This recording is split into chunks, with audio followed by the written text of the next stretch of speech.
বন্ধুরা, সবার প্রথমে আপনারা এটা দেখুন, এটাকেও দেখুন আর এটাও দেখুন। এটা হচ্ছে আজকের নিউজের মেন হেডলাইন, যেটিকে আমরা এখন সবার সামনে ডিসকাস করব। যদিও বন্ধুরা সবাই আপনারা এই ব্যক্তিটিকে তো অবশ্যই চেনেন। হ্যাঁ বন্ধুরা, এটা হচ্ছে পাকিস্তানের পরম মিত্র আজারবাইজানের রাষ্ট্রপতি ইলহাম আলিয়েভ, যিনি কিছুদিন আগে ভারতকে পরিণাম ভোগার ধমকি দিয়েছিল, কেননা ভারত আর্মেনিয়াকে যে অস্ত্র সাপ্লাই করেছে।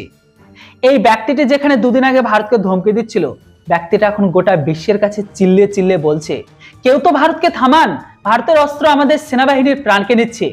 আসলে বন্ধুরা কিছু রিপোর্ট বেরিয়ে আসছে সামনে, যেটাতে এখন এটাই বলা হচ্ছে, ভারত রিসেন্ট আর্মেনিয়াকে যে পিনাকা সাপ্লাই করেছিল, সেটিকে ব্যবহার করে আর্মেনিয়ার সেনা কারাবাখে অবস্থিত আজারবাইজানের কিছু মিলিটারি বেসকে সম্পূর্ণ উড়িয়ে দিয়েছে। হ্যাঁ বন্ধুরা, দাবি তো এটাও করা হচ্ছে যে এই হামলাতে ডজন খানেক আজারবাইজানের সেনাবাহিনী মারা গিয়েছে।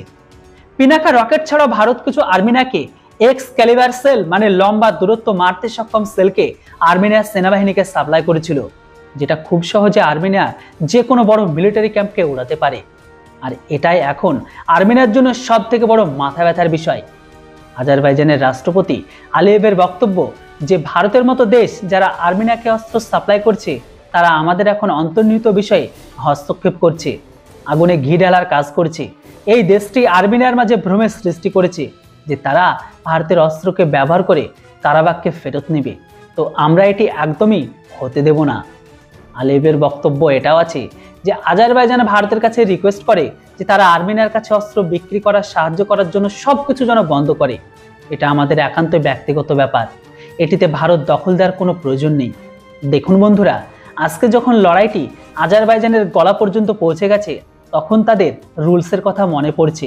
অথচ এই আজারবাইজান যখন তুর্কি আর পাকিস্তানের সাথে মিলে ভারতের খেলাফ স্টেটমেন্টকে দেয়, তখন তাদের এই রুলসের কথা একদমই মনে পড়েনি।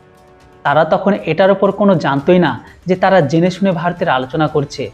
কিন্তু যখন ভারতের পিনাকা রকেট আজারবাইজানের ঘরের ভেতরে তাণ্ডব করতে লেগে পড়েছে, এখন তাদের মানবাধিকার উল্লঙ্ঘনের নিয়মকে মনে পড়ছে। আর এটা তো একদম সহজ ব্যাপার, যেমন কর্ম করবেন তেমন আপনি ফল পাবেন। আজকের দিনে কোথাও না কোথাও আর্মেনিয়ার সেনা আজারবাইজানের উপর ভারী পড়ছে, তাই তো আলিয়েভ এতটা চিল্লাচ্ছে। আমার তো বক্তব্য এখন এটাই যে ভারত যেন এখন আর্মেনিয়াকে সাপোর্ট দেওয়া চালু রাখে। যদিও আর্মেনিয়া ভারতের কাশ্মীর মুদ্দাতে ভারতের সাথে খাড়া ছিল। তো বন্ধুরা, এর উপর এখন আপনাদের কি মতামত? এখন কি আমাদের সমস্ত রকম মিসাইল আর্মেনিয়ার হাতে তুলে দেওয়া উচিত নয়? আপনাদের কি মতামত সেটি অবশ্যই কমেন্ট বক্সে লিখে জানান। আর ভিডিও আর ইনফরমেশন ভালো লাগলে চ্যানেলটিকে কেউ সাবস্ক্রাইব করতে ভুলবেন না। Thanks for watching. জয় হিন্দ, বন্দে মাতরম।